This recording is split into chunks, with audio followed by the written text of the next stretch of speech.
São Paulo, 20 de outubro de 2021, projeto CTG Imigração Chinesa, depoimento de Verena Veludo, entrevistada por Graziele Pellicel e Genivaldo Cavalcante Filho. Entrevista número PCSH-HV 1121, realização Museu da Pessoa. Oi, Verena, tudo bem? Tudo bem, e você, Graziele? Tudo ótimo. A gente começa geralmente pela pergunta mais básica, que é, a gente gostaria de saber o seu nome, o local e data de nascimento. Meu nome é Verena Veludo Papacídero, eu nasci no dia 2 de maio de 1985, ao meio-dia e 5, na cidade de São Paulo, Brasil. Qual é o nome dos seus pais? Meus pais se chamam Reinaldo Papacídero e Suelene Veludo Papacídero.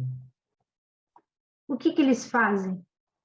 Meu pai já é falecido, mas ele foi um administrador de empresas. E minha mãe foi professora, atuou também no mercado do marketing e atualmente é corretora de seguros com o meu padrasto. E na sua família, vocês têm algum costume que é só de vocês? A gente teve um costume, quando eu era criança, muito curioso. Nós, todas as sextas, comíamos pizza de escarola. E isso fez com que eu ficasse anos sem comer pizza de escarola, porque até enjoei. Mas hoje eu voltei a gostar muito. E seus familiares costumavam te contar histórias, assim? Você gostava de ouvir histórias? Sim, sempre gostei de ouvir histórias. Mas eu tenho uma recordação muito mais viva do meu avô, que era um bom contador de histórias, como todo bom avô, né? Mas dele cantando, uma música bem antiga, assim, no carro assoviava, a música... Ai, agora me fugiu a memória, eu vou lembrar em algum momento, Graziele, depois eu conto para você. A sua família é de São Paulo mesmo ou veio de algum outro lugar? A família do meu pai, o meu pai é nascido em São Paulo, mas, no entanto, o meu avô paterno veio de Pedregulho e a minha avó materna veio de Feira de Santana. Desculpa, a avó paterna veio de Feira de Santana. Então, da parte da minha mãe, incluindo a minha mãe e os meus avós maternos, todos são de Uberaba, Minas Gerais. E você tem irmãos? Bom, irmãos de sangue eu não tenho, sou filha única. Porém, depois que meus pais se separaram, quando eu tinha 7 anos, passado alguns anos, a minha mãe então conheceu o meu padrasto, que é o Gilberto Costa, e ele já tinha 2 filhos, que é o Tiago Costa e a Tatiane Costa, e nos tornamos irmãos desde então, porque vivemos juntos e nos amamos, brigamos como irmãos. Você lembra da casa onde você passou sua infância? Você tem como descrever ela? A casa onde eu passei minha infância é o mesmo apartamento onde a minha mãe vive até hoje. Na verdade, eu vivi lá a minha vida inteira.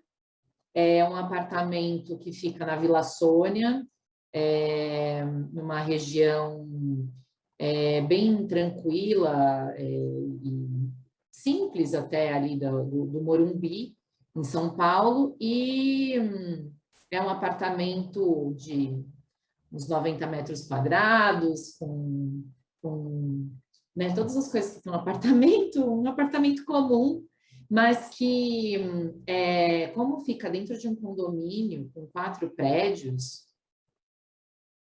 tinha muitas crianças, né, na minha infância, durante a infância. Então, eu vivi uma infância muito gostosa naquele condomínio, com muitos amigos, muitas brincadeiras, enfim, muitas coisas. Você lembra quais eram suas brincadeiras favoritas? Eu gostava muito de brincar de boneca. Eu tenho, assim, lembranças bem vívidas de quando eu brincava sozinha e com amigas de boneca e bonecas de todos os tipos, como as Barbies, né? Que é um sucesso, e também outras bonecas tipo de bebê, né? Que nós brincávamos fazendo como se fosse mamãe, né? E o neném, essas coisas. E eu brincava de ser professora também. É muito interessante, porque tinha uma sacada, então, nesse apartamento, tem, né, até hoje essa sacada, e com uma parede dessa sacada, que era possível escrever com giz e apagar, né, não era lousa, mas era possível. Então, eu pegava todas as bonecas, pelúcias, e colocava como se fossem meus alunos, sentadinhos, em fileiras. E, e o que eu aprendia na escola, eu ia ensinar os meus alunos, pelúcias. Fora isso, também muitas brincadeiras de jogos, de queimada, né, na quadra, de andar de patins, andar de bicicleta, muitas brincadeiras, muito gostoso. Então, você não tinha uma relação de convivência só no condomínio, você também saía na rua. Tudo isso dentro do condomínio, porque é um condomínio relativamente grande. Então, era possível, dentro tem quadra, era possível, então, é, andar de bicicleta, andar de patins, bem grande, bem gostoso, assim. Eu fui muito privilegiada de ter infância naquele lugar, né? Com bastante atividades. E você tinha, quando criança, você pensava, quando eu crescer, eu quero ser isso. Você falou que você gostava de brincar de ser professora, né? Eu acho que pelo fato da minha mãe ter sido professora e aí eu ter vivido, né, essa brincadeira na infância, eu acho que isso me trouxe até onde eu estou hoje, né? Como uma das minhas atividades é professora de chinês e cultura chinesa, enfim. Um detalhe que é uma coisa bem inusitada, né? Não é professora, assim, professora de português, professora de matemática. E da escola, você tem alguma primeira lembrança?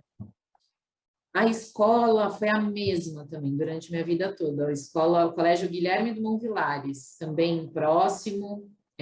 Eu tenho lembranças assim, desde o pré, né, que hoje é o ensino infantil, né, de brincadeiras no intervalo, de alguns professores assim que eram muito queridos, né? É, eu me lembro que eu fazia muitas atividades físicas também. Eu nadava, fazia natação, fazia balé, e na escola eu fazia ginástica olímpica. Eu fiz muitos anos de ginástica olímpica na escola, então era, assim, bastante cheio de atividades, né? E é a escola que eu estudei a minha vida inteira, desde do ensino infantil até o ensino médio. Você tinha matérias favoritas? Sim, as minhas matérias favoritas na escola eram as exatas, né? Matemática, física, química. Eu ia muito melhor, mas eu gostava, claro, de história, geografia, de língua portuguesa. Tive alguma dificuldade com redação, mas talvez por conta da professora, tá coitada, né? Culpa nossa, era muito arteiro. Falando nisso, teve algum professor que te marcou nessa época? Teve vários professores, né? Eu lembro assim que a primeira professora que me marcou foi a minha professora do primeiro ano, que se chama Regina. Agora eu não me lembro o sobrenome, mas a gente a chamava de Regina Tiradentes. Fazia essa brincadeira com Tiradentes, né? Mas porque ela tirava os nossos dentes. Ela era fora minha mãe, era só ela que eu deixava que arrancasse meu dente, o dente que estava mole. Então, ela era do primeiro ano. Quando eu fui para o segundo ano e ainda apareceu algum dente de leite, eu ia procurá-la, ia lá procurá-la para. Então, eu lembro que ela marcou muito, assim, mas tem outros, né? Tem uma professora de química, que aí eu tive já mais no ensino médio, e ela recentemente eu a encontrei no mercado próximo de casa, fomos almoçar, e muito bacana, né, ter esse contato novamente. Tem um professor também de física que eu reencontrei pela rede social, que é super divertido, eu adoro acompanhá-lo. E mais para frente, assim, na escola, ensino fundamental, no final do fundamental, início do ensino médio, as coisas mudaram bastante para você? Você ainda gostava das mesmas matérias? Na verdade, eu senti uma mudança mesmo em relação às matérias quando eu fiz cursinho. Então, todas as matérias que eu ia bem, assim, das exatas, vamos dizer, matemática, física, aquilo que eu gostava mais, que eu tinha uma certa facilidade e me interessava mais, eu acabei no cursinho já não entendendo, assim, eu até achei muito curioso, porque eu não entendia a matéria das exatas no cursinho, né, preparatório para o vestibular. E aí eu passei a dar muito mais valor para as matérias de humanas, né, para a geografia, para a história, deu um foco a mais nelas. Mas do fundamental para o médio, eu ainda não tinha sentido essa. Acho que talvez por ter estudado toda a minha vida no mesmo colégio, que querendo ou não, né, o ensino ali seguiu uma linha, talvez por isso eu não tenha sentido tanto nenhuma mudança. Mas para o ensino médio, você saía com seus amigos? Saía assim, não muito, mas saía assim. Íamos no shopping, né, cinema, praça de alimentação, e em algumas matinês, aí era mais difícil, porque a minha mãe não deixava muito, a minha mãe não deixava muito, não. E eu queria ir, aí tinha problemas nessa hora, né, nas matinês, nas baladinhas. E o seu próximo passo, depois de terminar o ensino médio, foi o cursinho, então? Foi o cursinho, porque terminando o ensino médio, primeiro eu tentei prestar administração na FGV, até por talvez um sonho do meu pai, e não meu próprio, acabei não passando. Tentei a Embi Morumbi em administração também, no mesmo período, e aí passei. Muito curioso, né, desse período é que, na mesma época, minha mãe também estava fazendo a transição de carreira dela, de professora para marketing, ela já trabalhava na área, mas gostaria, naquele momento, de fazer uma formação em marketing, então nós prestamos o vestibular da Universidade Anhembi Morumbi no mesmo dia, ela na marketing, eu na administração, e ao final as duas passaram, mas eu disse que não era o que eu queria, então, e que eu gostaria de tentar uma faculdade pública também, né? E não era esse curso que eu queria. Então, daí eu fui fazer o cursinho. Fiz um ano de cursinho, e aí, então, consegui entrar na USP, né? Depois disso. Como foi a sua primeira experiência na faculdade, assim, entrando? Olha, para mim, eu já senti, assim, furor quando eu vi o meu nome no jornal. Eu tenho esse jornal até hoje, né? Que saía no jornal, quem tinha sido selecionado. Então, eu lembro bem, assim, eu lembro bem do dia da matrícula, em que fomos até a universidade para fazer a matrícula. Lembro do trote, que foi leve, ainda bem, né? Mas ficamos todos pintados e fomos pedir dinheiro no semáforo, aquelas coisas que o pessoal fazia antigamente, não sei se fazem mais. E depois do início das aulas na universidade, quando eu entrei no curso de letras, de fato, eu também não tinha certeza se era aquilo mesmo que eu queria fazer, mas eu entrei no curso, né, e sou muito grata por ter tido essa possibilidade, e aí, então, eu me lembro que começaram as aulas de estudos clássicos,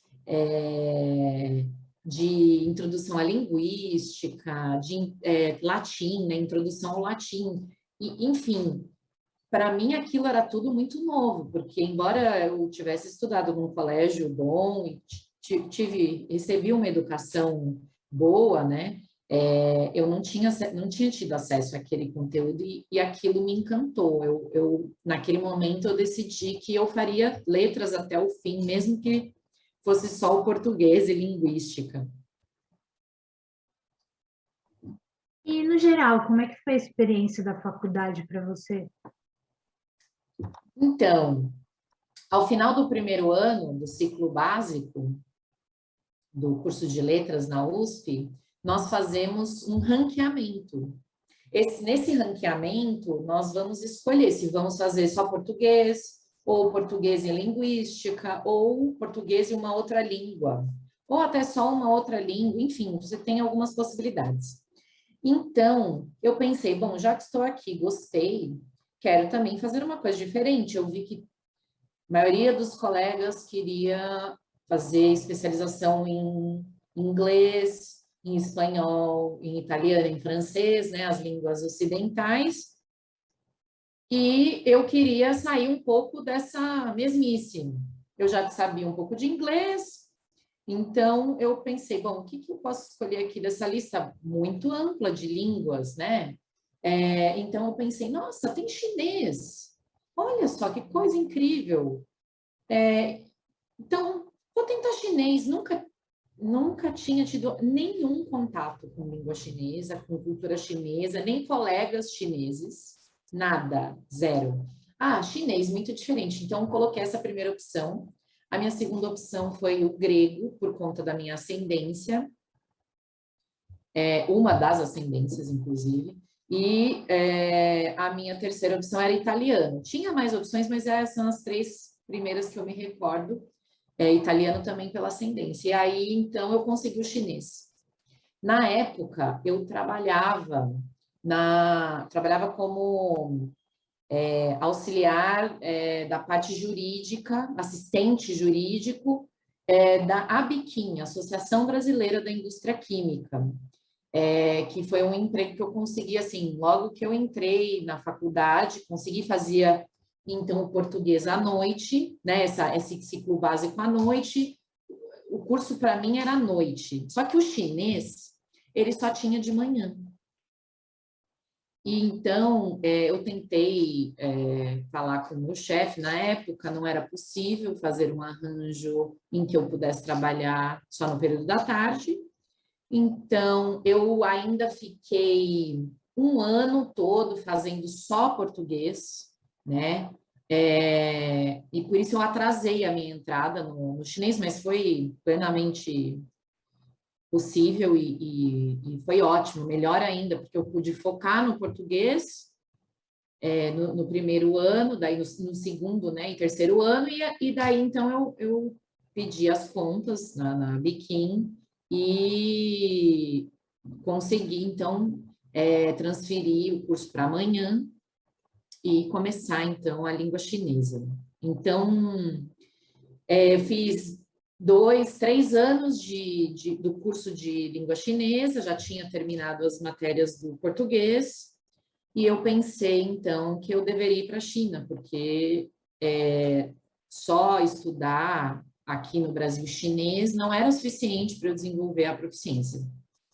Então, eu juntei umas economias que eu tinha e me mandei para a China, tranquei a universidade, estudei 6 meses em Kunming, que é a capital de Yunnan, na China, por conta própria, na Universidade Normal de Yunnan, e retornei né? Isso foi em 2009, esse intercâmbio, retornei, então, em 2010, eu consegui concluir a graduação.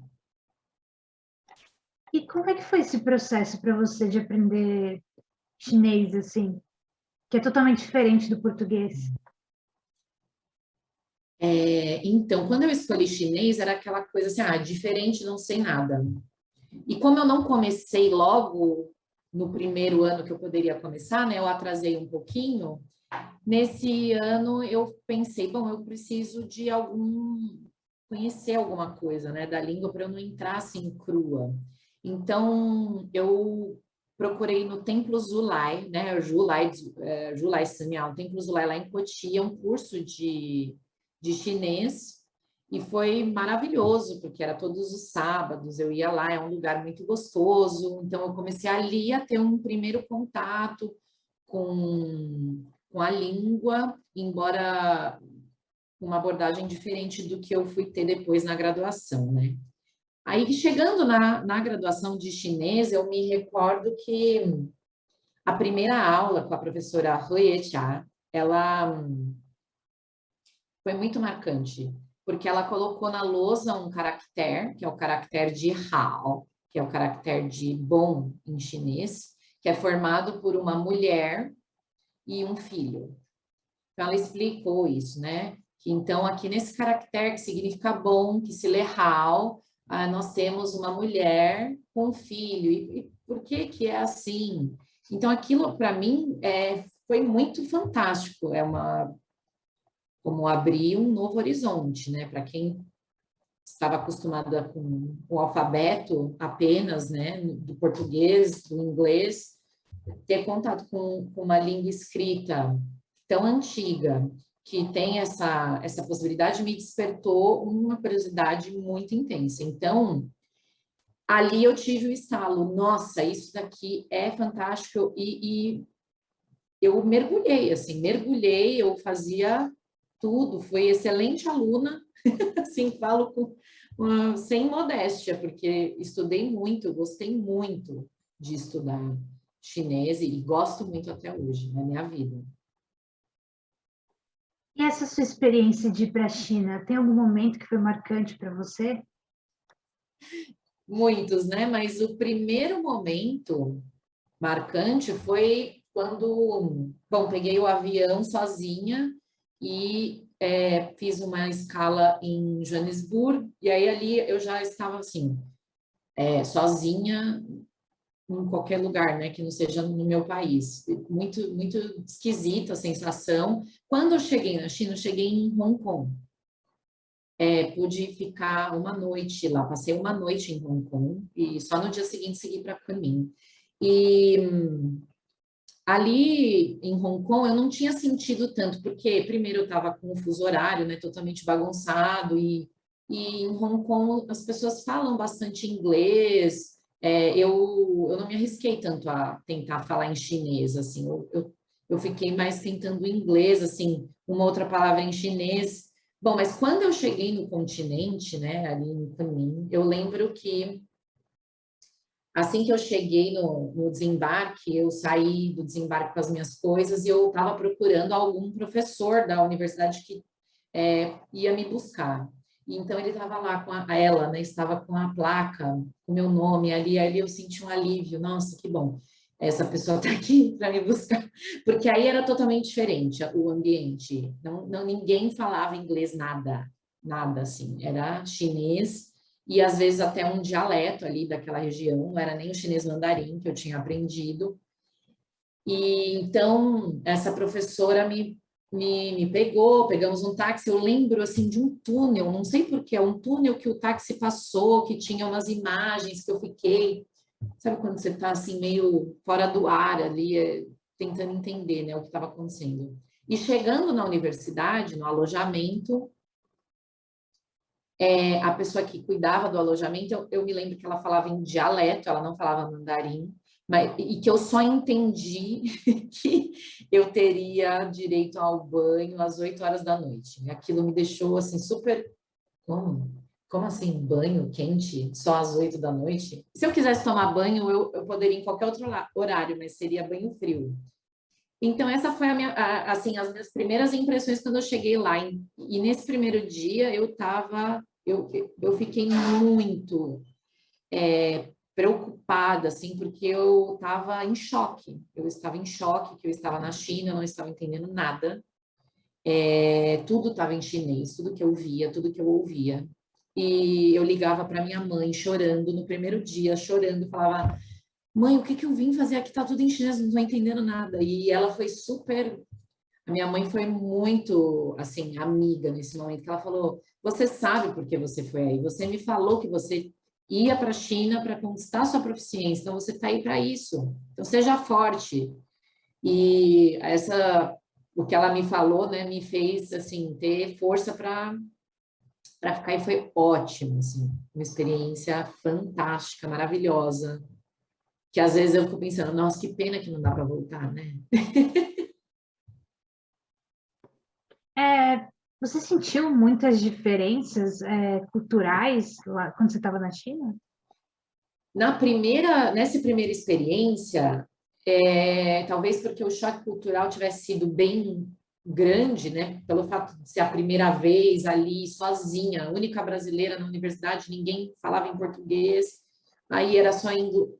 Tudo isso eu acho que me, me deu um choque muito grande mesmo. O choque cultural, ele existe, né? Então, eu não entendia certas coisas que aconteceram, por exemplo. Eu me lembro, e eu falo isso até para os meus alunos, para eles não fazerem o que eu fiz.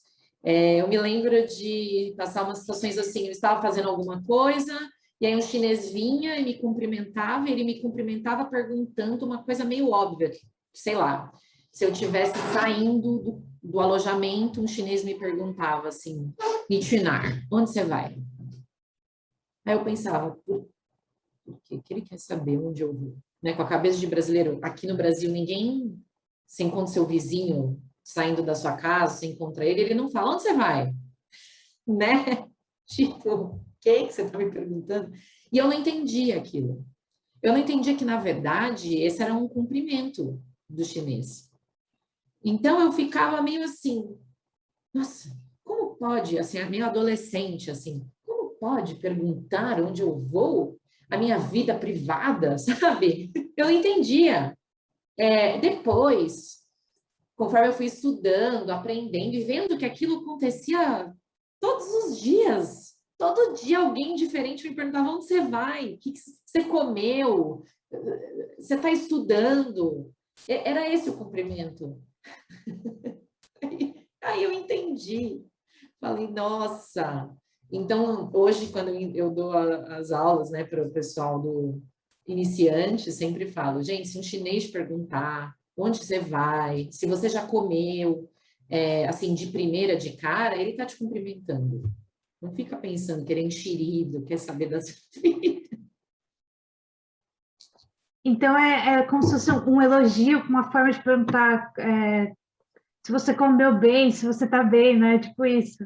Isso, exatamente. O caso do Nichilama, você comeu, é isso. Se você comeu, quer dizer que você está bem. E aí, a gente também, quando alguém nos pergunta, a gente responde geralmente chila, mesmo que você ainda não tenha de fato comido, sabe? Tipo, naquele momento, você comeu, sei lá, no café da manhã, mas agora. E lógico que ele também não vai te perguntar isso aleatoriamente, né? Outra coisa engraçada que eu falo. Por exemplo, você está saindo do banheiro, o chinês não vai perguntar para você se você comeu, né? Não faz sentido. Né? Ele vai te perguntar, sei lá, chegando perto do almoço, da janta, desse horário, né? Ou do café da manhã, sei lá, começou a aula de manhã, o professor pode perguntar: Nimantilama, vocês comeram, né? Nesse sentido. Sentiu que tinha alguma semelhança com a cultura brasileira? Em algum aspecto? Sim, os chineses são muito hospitaleiros, assim como nós brasileiros, assim, de uma forma que realmente é acolhedora. Eu acho que nós somos assim, né? Nós acolhemos. Quando a gente vê alguém que está com alguma dificuldade, não sei, é uma coisa que eu sinto, né?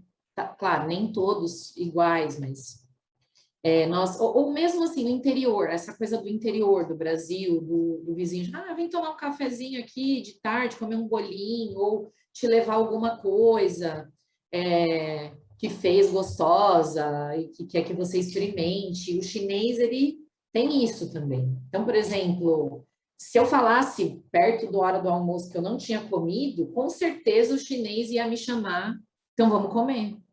Vamos comer? E aí ele paga para você o almoço. É aquela coisa assim, ele te chama para ir na casa dele e ele vai te acolher, ele vai dividir o que ele tem de comida com você. Então, tem muitos aspectos assim culturais que eu acredito que são bem parecidos com os nossos. E isso é muito gostoso, né? Que aí você se sente...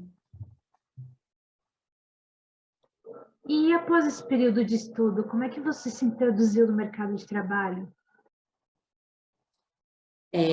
Como eu me inseri no mercado de trabalho? Quando eu fiz o intercâmbio, em 2009, eu ainda estava na universidade, depois que eu retornei, eu me formei em 2010, e aí eu fui, então, trabalhar no Colégio Siddhartha, que fica em frente ao Templo Zulai. Na época, foi o professor Inti Mendoza, que tinha sido meu professor também no curso de línguas da USP, que me convidou. Ele era coordenador do curso de chinês. Então, a partir de 2010, eu trabalhei no Colégio Siddhartha, primeiro como auxiliar de aulas de chinês. Depois, o professor Inti, ele acabou saindo da escola, e aí eu fui, então, efetivada como professora e trabalhava dando aulas de chinês para as crianças, especificamente do ensino infantil e fundamental 1 nos primeiros anos. Então, foi com essa experiência no Colégio Siddhartha que eu tive conhecimento do Instituto Confúcio, né? Então, em 2009, o Instituto Confúcio na Unesp, que é o primeiro do Brasil, foi fundado, e o diretor chinês fez um convite para os professores chineses, ou professores de chinês do Colégio Siddhartha, para que eles participassem de um treinamento que seria realizado na China. E os professores chineses do Colégio Siddhartha não podiam, por algum motivo, participar. Então, eu me candidatei e ali, então, eu comecei, tive o primeiro contato e pude participar desse treinamento, que eu fui à China, a Pequim, passei lá 1, 2 semanas, num hotel com mais de 300 professores de chinês do mundo inteiro, e então, retornei ao Brasil com materiais, com recursos novos para a escola, e com esse novo contato, né, no Instituto Confúcio. E então, como eu havia me formado já em 2010, estava sem estudar chinês. Eu pensei, bom, vou estudar chinês lá no Instituto Confúcio. Então, me inscrevi no curso, fiz a prova de nivelamento, então fiquei no avançado, e minha professora chinesa no avançado era justamente a diretora chinesa do Instituto Confúcio na época, que é a professora Sui Mei, que tem um papel muito importante, né, também na minha formação e na minha carreira, né? Porque foi ali, nesse contato com ela, numa amizade e também essa relação de professor e aluno, que ela me convidou, então, para começar a dar aulas lá para a Básico 1, para as turmas de iniciante, como um teste. Então, ali eu fiquei dando aula no Siddhartha e no Instituto Confúcio em 2012, o ano todo. Quando foi no segundo semestre de 2012, a professora Su disse: tem uma oportunidade de fazer mestrado com bolsa do Instituto Confúcio na Universidade de Hubei, que é a parceira da Unesp, né, nesse projeto do Instituto Confúcio. Então, eu falei, vamos lá, claro, quero muito fazer isso, né, que foi maravilhoso, assim, para mim, deslanchei no chinês, né, bom, mas vamos na ordem cronológica daí. Então, em 2013, eu fui à China, nessa segunda oportunidade, com bolsa de estudos do Instituto Confúcio, Fiz primeiro 6 meses de curso de chinês, fiz as provas de proficiência para me inscrever no mestrado. Aí o mestrado de ensino de chinês como segunda língua, e então eu vivi em Wuhan, na Universidade de Hubei, e por 3 anos e meio no total. Lá, depois de concluído o mestrado em chinês, eu também dei aulas de português para graduação e pós-graduação da Universidade de Hubei, né, para algumas turmas de alunos.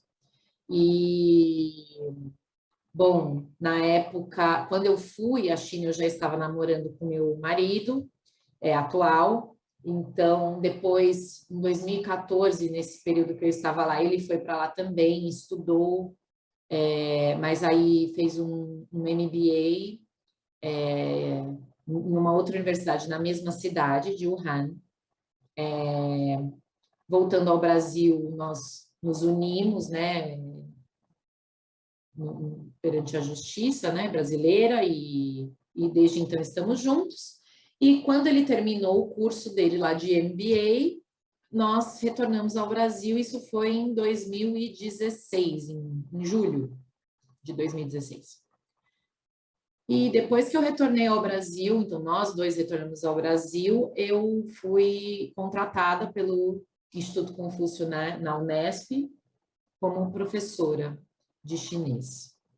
E estou lá desde então. Voltando um pouquinho, você ensinava crianças etnicamente chinesas na escola, no Colégio Siddhartha? Também, mas não eram a maioria. A maioria eram pessoas etnicamente ocidentais ou brasileiros mesmo, alguns estrangeiros, assim, mas falando de inglês, poucos também, porque é uma escola internacional, né? E é muito bacana, porque desde o ensino infantil eles têm um ensino bilíngue, inglês, português. Aí, naquele tempo, eles tinham também o chinês. As crianças tinham uma hora de aula de chinês por semana, né? As crianças pequenas. Aí depois ia aumentando um pouquinho a carga horária ao longo dos anos, né? E no ensino médio já reduziu um pouco por conta do vestibular, né? E você sentia que era um desafio ensinar crianças? Era um desafio muito grande. Primeiro porque nunca tinha tido experiência com criança. E aí eu tinha que preparar muitas atividades lúdicas, né? E, ao mesmo tempo que era um desafio bastante trabalhoso, era maravilhoso estar com as crianças. É muito, assim, qualquer problema que eu tivesse, ele desaparecia naquele momento que eu estava com elas, porque é uma troca muito rica, muito leve, né? E o ensino, na verdade, ali da língua, ele virava uma grande brincadeira, né? De contação de história, de vamos assistir uma animação de uma história chinesa, vamos fazer uma atividade de pintura ou uma atividade física, mas que esteja relacionado com a língua. Então, o desafio, o trabalho era bastante, mas era muito gostoso estar junto com as crianças. E aproveitando que você falou do seu marido, né? Como é que você conheceu ele? Conhecemos através de amigos, aqui em São Paulo mesmo, né? Amigos em comum. E então começamos a namorar, ficamos o ano de 2012 todo, né? Juntos. A gente começou a namorar em 2011, no fim de 2011. Estamos fazendo 10 anos nesse mês de outubro. E então é uma história bacana, porque aí eu fui à China em 2013, fui sozinha, né? Ele foi comigo, passeamos, aí eu fiquei lá e ele voltou ao Brasil. Então namoramos à distância, bastante difícil, né? Esse período, mas eu vim ao Brasil nas férias e de julho e depois nas férias de janeiro. E aí, então, quando eu vim nas férias de janeiro de 2014, ele já foi comigo para a China. E aí ele queria muito que nós retornássemos a uma casa de chá que havíamos ido no ano anterior, né? Ele queria muito, ficou assim obcecado que queria ir lá. E eu falava, meu Deus, a gente acabou de chegar aqui, a gente precisa resolver várias burocracias, né? Que você chegou, mas ele insistiu. E sabe o que ele fez? Chegamos a tal casa de chá e ele me pediu em noivado na casa de chá. Ele tinha feito todo o plano. Eu não sabia de nada, não imaginei. E foi muito bonito, assim, muito emocionante. E vivemos bem experiências muito marcantes ali naquele período na China, assim, com os nossos amigos chineses, estrangeiros também, professores. Nossa, muito lindo. Você lembra do dia do seu casamento? Então, o casamento em si, aí a gente veio ao Brasil em 2015 para as férias de julho de 2015 e nós era mais uma coisa mais prática, assim, nós precisamos casar, já estamos casados praticamente, precisamos casar perante a lei. Então, a gente foi ao cartório ali no Butantã, próximo até da USP, que é próximo à casa da minha mãe, e nos casamos, né? Fizemos o trâmite ali legal, e depois a minha mãe fez um almoço, assim, para a família mesmo. Na época, a gente não convidou, assim, muitas pessoas, porque era no apartamento onde eu vivi a minha infância inteira, o almoço não cabia todo mundo. Então, foram a família mais próxima e os amigos, e foi assim. E qual é o nome dele? Victor Melão. E após estudando, né, dando aula, você começou a se interessar bastante pela cultura chinesa? Sim, esse interesse já veio lá da época da graduação, né? Mas claro que eu não entendia certas coisas que eu fui só entender mesmo na vivência na China. Então, e eu falo isso para os meus alunos, realmente, assim, se você quer estudar, aprender, né? Não é nem estudar, aprender língua chinesa e poder se comunicar, não só usando as habilidades comunicativas, mas também as habilidades interculturais, é essencial que tenha uma vivência, um intercâmbio na China, né? Para poder vivenciar essa cultura em todos os sentidos, né? Em todos os aspectos. Então, como eu até mencionei anteriormente, eu não entendia a questão do cumprimento, né? Eu achava que eles estavam sendo invasivos, né? Mas isso é um problema da nossa cultura mesmo, né? E eu fui entender essas coisas vivendo lá, fora outras situações, como, por exemplo, vivenciar as festividades chinesas, como o Ano Novo Chinês, né? Festival da Lua, o Festival do Barco Dragão, todas essas festividades, entre outras situações até inusitadas, como era bem legal, a Universidade de Hubei, ela organizava atividades culturais muito ricas, assim, por exemplo, nós fomos visitar escolas de ensino fundamental, ver como era o ambiente onde as crianças estudavam e viviam, né? E interagir com essas crianças, e também, assim, por exemplo, tinha o Dia da Árvore, a gente organizava uma atividade de plantar árvores, em determinado lugar, ou o Dia da Mulher, eu lembro que eu participei de um Dia da Mulher, e aí me levaram para um evento que várias mulheres ali da comunidade estavam falando sobre as suas ações e da importância da mulher naquela sociedade. Então, assim, ali você consegue vivenciar essa cultura, né, como se ela fosse sua, né? Você acaba aprendendo, né, essa cultura do outro para você. E aí, tanto assim, puxando um pouco e expandindo o seu questionamento, que é muito engraçado, a gente tem o choque cultural quando chega, né, lá, porque tem muitas coisas diferentes que não entendemos ainda, aí Bom, se a gente baixa a nossa guarda e está aberto a novas experiências, a gente consegue vivenciar, entender e até gostar de certas coisas. Por exemplo, hoje eu vivo à base de água morna. E as pessoas aqui no Brasil acham bizarro, né? Mas esse é meu... Eu aprendi lá, fora outros costumes que eu acabei pegando. E retornando ao Brasil, eu senti o choque cultural reverso, né? Que foi eu me sentindo um peixe fora d'água dentro da minha própria cultura, por conta de ter adquirido esses costumes chineses, né, na minha vida.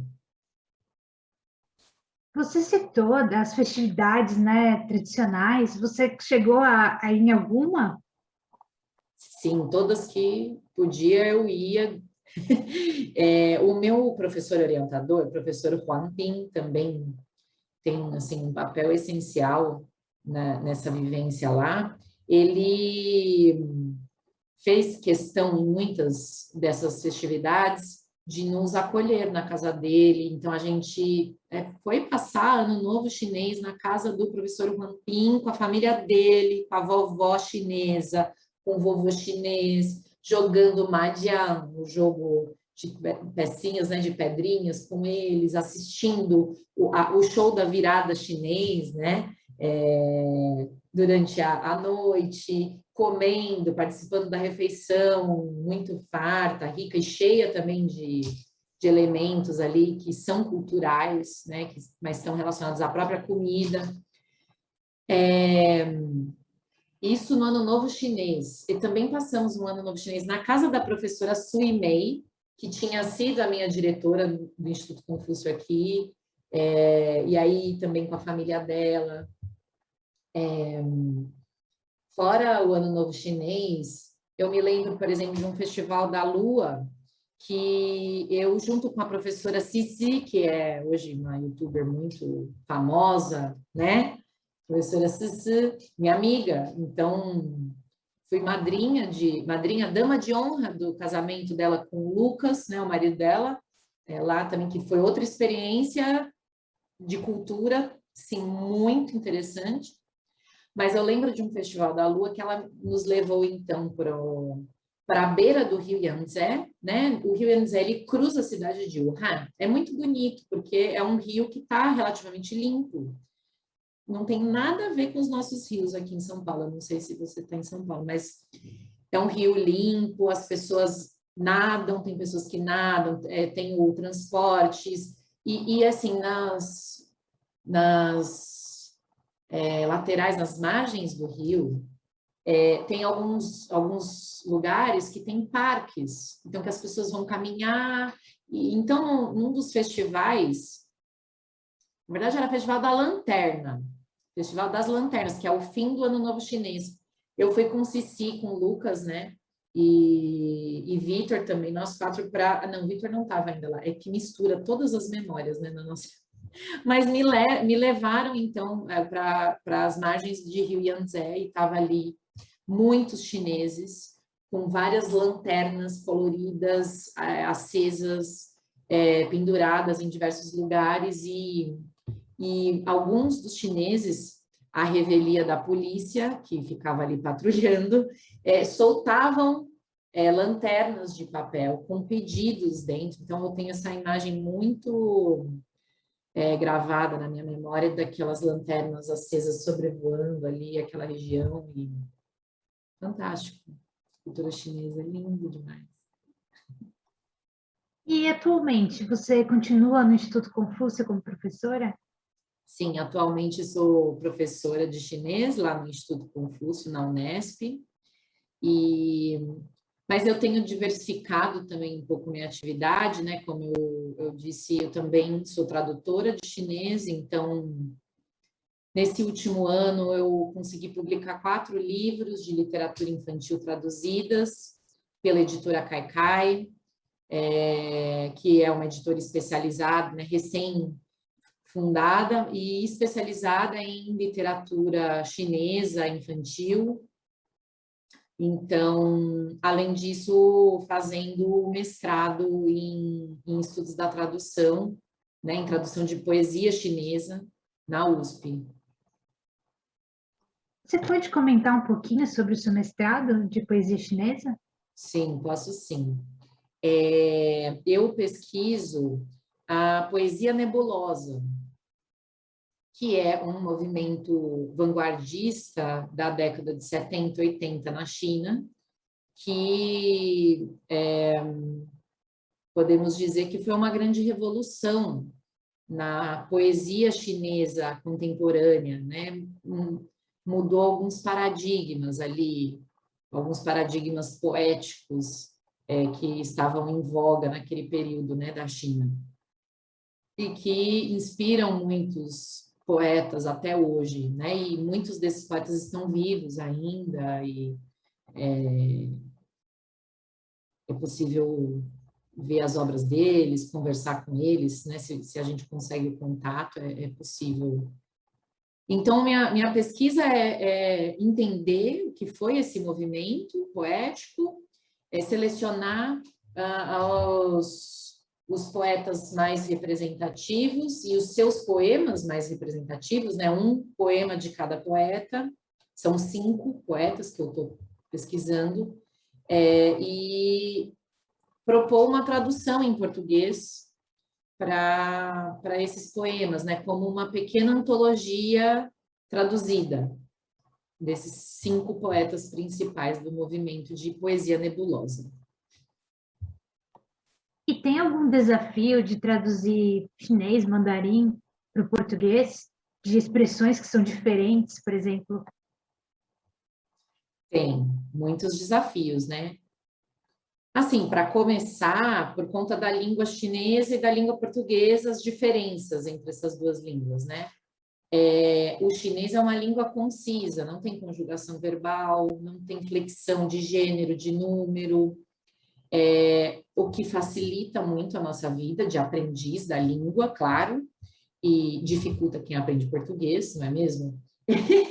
E na hora de traduzir, então, fora essas características da própria língua, a gente tem também usos de expressões idiomáticas, né, provérbios, que são, vamos dizer, tem tudo a ver com a cultura, com alguma história, ou alguma lenda, né, chinesa. Então, quando estamos traduzindo, não dá para ver ali só o texto mesmo em si. A gente precisa, depois de trabalhar o texto mesmo em si, né, aquele vocabulário, aquelas estruturas gramaticais, que seja, a gente precisa dar um passo além para entender o que aquela palavra ou aquela expressão ela significa, né, segundo o pensamento chinês, a cultura chinesa, e como que a gente vai colocar isso em português, e muitas vezes é impossível, né? Tem uma expressão em chinês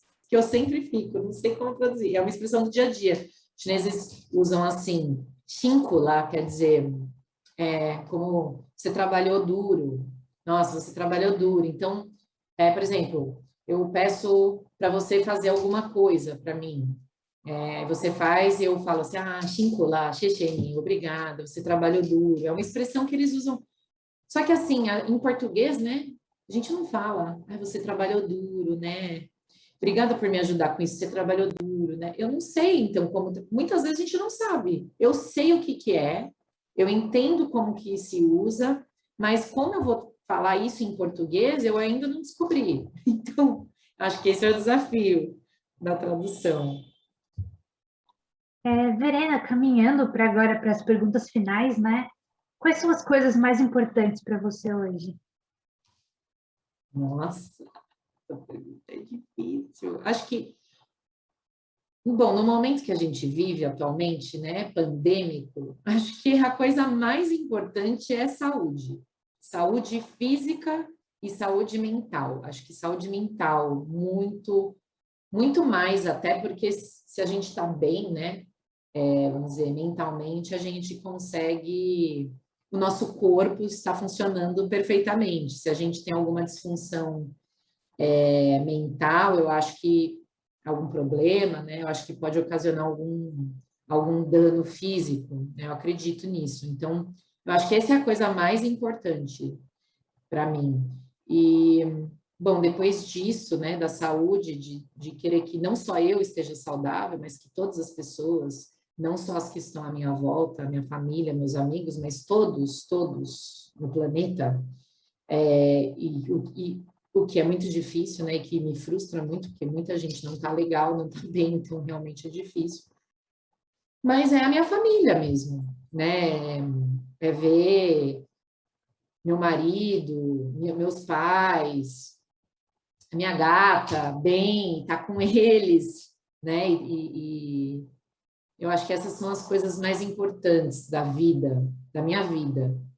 E então, em terceiro lugar, tem o meu estudo, o meu aprendizado, né? O estudo da língua chinesa, da cultura chinesa, da literatura chinesa, da poesia chinesa. E o trabalho. O trabalho é importante. Então, bom, tudo, né? E quais são seus sonhos para o futuro? Eu tenho sonhado grande, talvez. Meu sonho para o futuro, para mim ou para o mundo? Para mim ou para o Pode mundo? ser os dois. Os dois, tá bom. Eu sonho que esse planeta seja um lugar cheio de amor, que a gente consiga se entender, todos. É uma utopia, claro, porque todos pensamos diferentes, mas acho que se a gente não chegar nesse ponto, não vai ter planeta, mas não vai ter mundo. E, bom, isso se desdobra em milhares de coisas, mas o meu sonho pessoal é conseguir difundir a cultura chinesa de forma que nós tenhamos um imaginário saudável e mais próximo da China. E como fazer isso, né? Além do ensino, acho que através do ensino eu consigo atingir muitas pessoas e mudar essa mentalidade, né, em relação a essas pessoas, mas ainda tenho certeza que essas pessoas com quem eu me relaciono, né, dando as aulas, né, meus alunos, eles têm um interesse, eles gostam de certa forma, às vezes tem alguma coisa ou outra que se choca, não concorda muito, mas eles têm interesse, senão eles não estariam ali. Mas poder expandir mais ainda, né? E como fazer isso? Eu quero muito, depois de fazer o mestrado, eu quero fazer o doutorado, e eu gostaria de poder estar numa posição em que eu pudesse atingir ainda mais pessoas. Pelo conhecimento sobre China e pela minha também facilidade de comunicação, de poder, né, transmitir isso para as pessoas. Eu quero que o Brasil tenha mais livros da literatura chinesa traduzidos, eu quero que o Brasil tenha mais materiais de ensino de chinês em português para os brasileiros, eu quero isso, esses são os meus sonhos. Fora os pessoais, né? Eu falei só profissional, né? Ai, que horror! Eu também quero ser mãe, crescer a família, plantar sementes. É isso. Por fim, como é que foi contar a sua história para a gente? Acho que foi reviver memórias, não todas, né? Alguns recortes que me vieram à mente diante dos seus questionamentos e uma experiência gratificante saber que um dia deixaremos o nosso corpo físico, né? E talvez esse vídeo continue aí para quem quiser assistir. Ai, Verena, muito obrigada. Em meu nome e do Museu da Pessoa, a gente agradece muito. Eu que agradeço.